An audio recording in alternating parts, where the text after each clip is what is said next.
Biodiversity is the multitude of living organisms and the different environments that enrich the planet. The soil is an immense reservoir of biodiversity, rich with organisms of small and very small dimensions. Earthworms are an important indicator of soil health and soil biodiversity.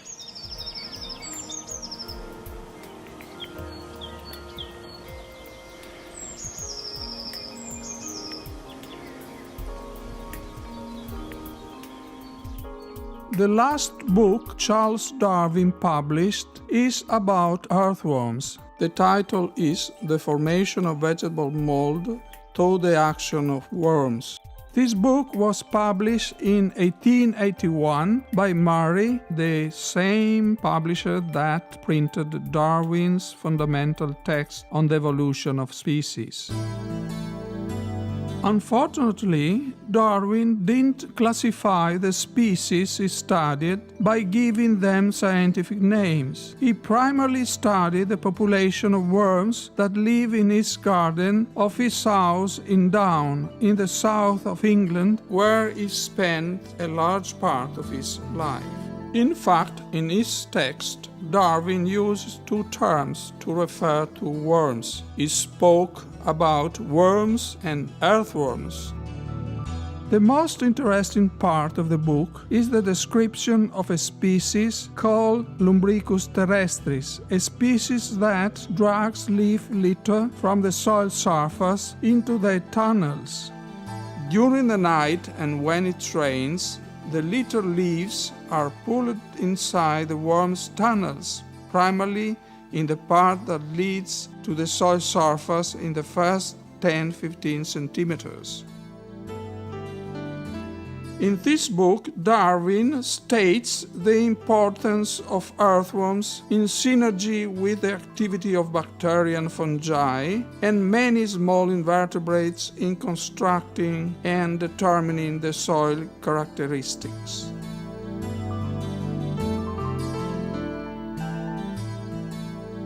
The share which worms have taken in the formation of the layer of vegetable mold, which covers the whole surface of the land in every moderately humid country, is the subject of the present volume. This mold is generally of a blackish color and a few inches in thickness. In different districts it differs but little in appearance, although it may rest on various subsoils. The uniform fineness of the particles of which it is composed is one of its chief characteristic features.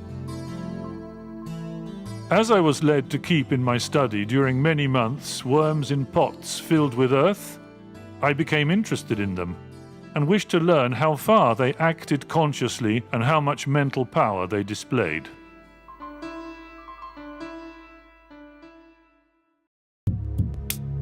In the world scale, about 5,000 species of earthworms are known, but let's examine the country of Italy. The Italian fauna is rich with 90 distinct species, each one with a particular ecological role.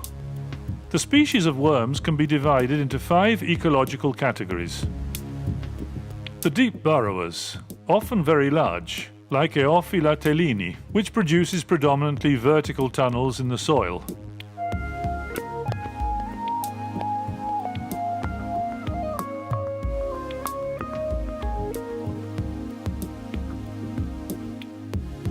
Also, Lumbricus terrestris, the species that Darwin studied, digs deep tunnels that are predominantly vertical in the soil. The epigean worms live instead in the leaf litter laying on the soil surface. The endogean earthworms live predominantly in the soil and only rarely go to the soil surface. A few species live also in waterways or in very humid areas, like Eiseniella tetraedra. The last group includes species that live predominantly in manure and compost, and they are never found in other environments. Here is a curious example of the tube-shaped cast produced by Octodrilus mima, a species that has been found only in a restricted area in the eastern Friuli region of Italy, a hilly collier region where they produce one of the most appreciated wines in Italy. it is very likely that the soil characteristics in this area are strictly related to the activity of this species of deep burrowing earthworm.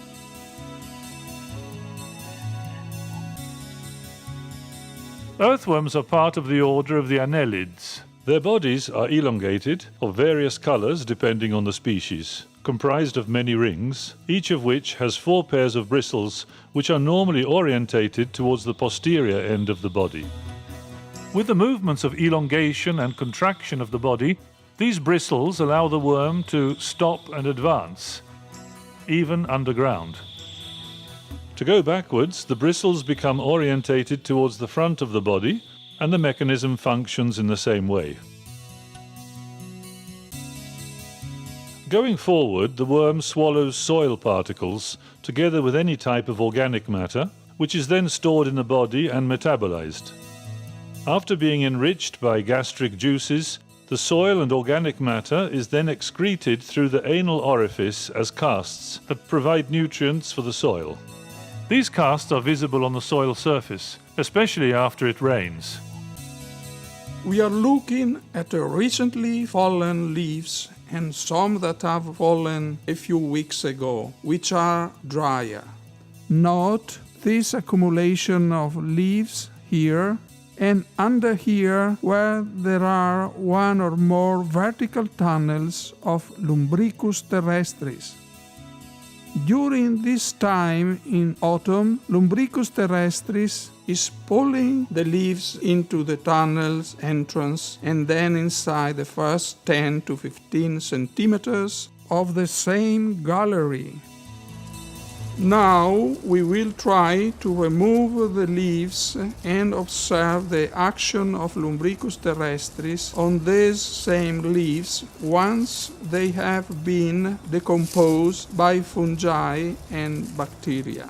Here we can see what remains of this leaf matter, little fragments of ribs that cannot be easily digested.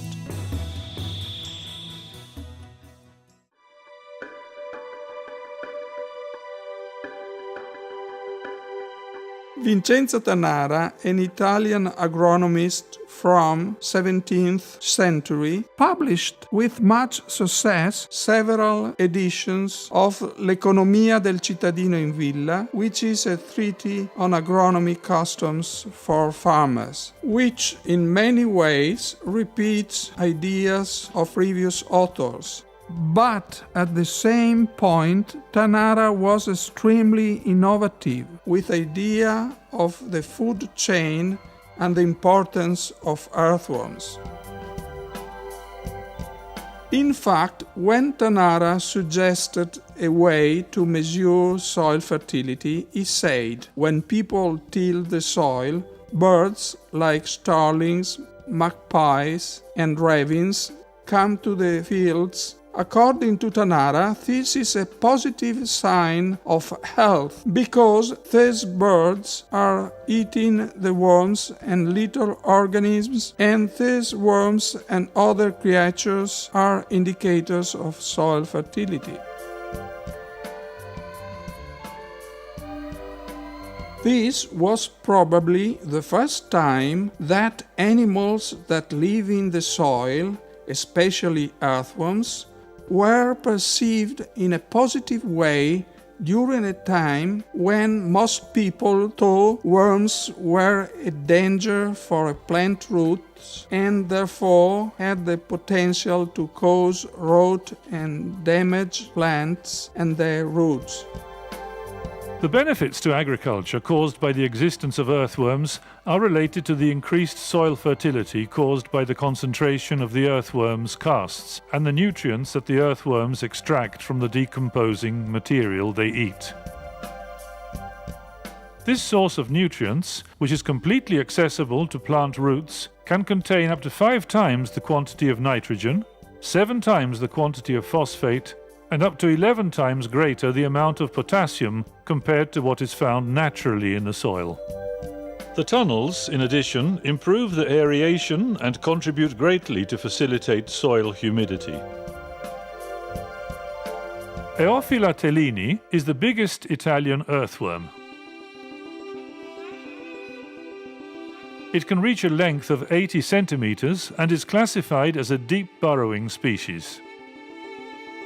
Achille Tellini, a natural science student who later became well known discovering Eophila tellini by chance in 1888. The young man was studying the glacial phenomena of the river Tagliamento when he found the incredible earthworm under a huge boulder he was removing in the glacial moraine of Ragogna.